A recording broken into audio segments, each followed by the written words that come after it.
Há 2 anos que o mundo vem sendo refém de um inimigo invisível, a Covid-19.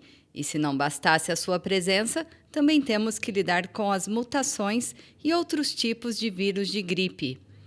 Quando infectados, os pacientes relatam sintomas muito parecidos, fazendo com que o diagnóstico final seja conhecido somente após exames.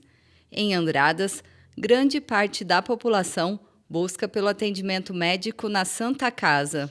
A gente recebe a maioria dos pacientes com sintomas respiratórios, né, os sintomas gripais. E elas se manifestam das formas mais comuns, que são uma tosse seca, né, uma coriza, um nariz escorrendo, espirros, às vezes pode cursar com febre, dor de cabeça, dor no corpo, né? Então esses são os sintomas mais comuns que a gente consegue atender aqui, né, que vem de demanda para a gente.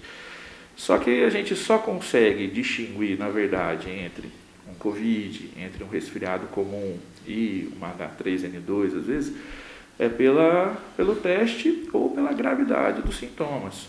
Essa nova onda, digamos assim, do Covid que está vindo agora, são sintomas mais leves e que passam com uma periodicidade menor, né? Aquela Covid inicial, antes da vacinação, ela vinha mais nos dias, né, finais, né, do 8º até o 12º dia, e vinha nesse período, né, vinha com sintomas fortes, intensos, né? Geralmente era nesse período que ocorriam as internações. Já nessa onda que está vindo, os sintomas são bem mais leves, né? Muito confundidos com resfriado comum, e que são mais no início e são com um período mais curto, né? De 2 a 3 dias que os sintomas aparecem. Às vezes passam esses dias, a pessoa fica totalmente assintomática, mas ainda com o vírus em curso, aí por isso que precisa do isolamento, né? De todos os cuidados. Mas a distinção é somente o que a gente consegue fazer, por ser muito semelhante, pela realização do teste mesmo. Segundo o Dr. Murilo, quando o paciente chega no pronto atendimento, o médico faz a avaliação, o exame físico, busca informações sobre o seu histórico, oferece a medicação na unidade ou prescreve os medicamentos para que a pessoa faça o tratamento em casa. Após o relato dos sintomas gripais, o paciente recebe a notificação para ficar em casa, em isolamento, e fazer o teste para verificar se é ou não positivo para a Covid. Ele realça que a maioria dos casos que oferecem algumas complicações no quadro respiratório são de pessoas que não receberam a vacina. Olha, quem tem um pouquinho mais de complicações, a maioria são pessoas não vacinadas, né? Lógico que tem aquelas pessoas que têm algumas doenças pulmonares crônicas, algumas cardiopatias crônicas, né, que acabam afetando um pouco, que isso também às vezes necessita um pouco mais de atenção, um pouco mais de cuidado e às vezes internação. Mas comparando vacinados com não vacinados, quem a gente costuma pegar com mais sinais de gravidade são os não vacinados. A recomendação da diretoria da Santa Casa de Andradas é que os pacientes procurem o pronto atendimento municipal somente em casos de urgência e emergência. O paciente ele deve procurar inicialmente o PSF, né, o posto do bairro dele, né, posteriormente o ambulatório de síndrome gripal, né, o gripário, né, que todo mundo comumente fala, que fica localizado na policlínica, e até a procura na própria policlínica para fazer o atendimento, que lá encontra-se clínicos e médicos para poder atender esse tipo de queixa, né, de sintoma.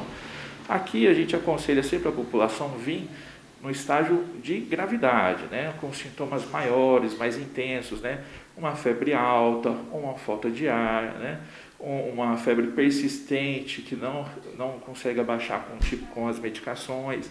Então, esse tipo que a gente pede para vir aqui, que lógico, esse precisa um pouco mais de atenção. Mas como a gente está vendo, grande maioria, 95% da população que vem aqui, são sintomas leves. E esse, lógico, é que a gente vai atender, lógico que a gente vai tratar, mas não é o adequado, né? Porque acaba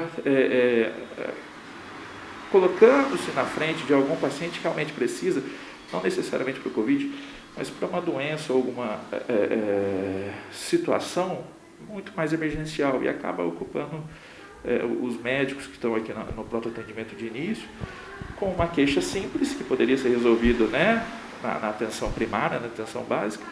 Um aparelho que auxilia bastante durante o tratamento da Covid-19 é o oxímetro. Quem disponibiliza desse equipamento pode evitar o deslocamento desnecessário ao hospital. Essas aparelhagens de hoje em dia que ficam de fácil acesso, né? Hoje tem aparelho de pressão, né? de aferir pressão em casa, e agora também se popularizou o oxímetro, né?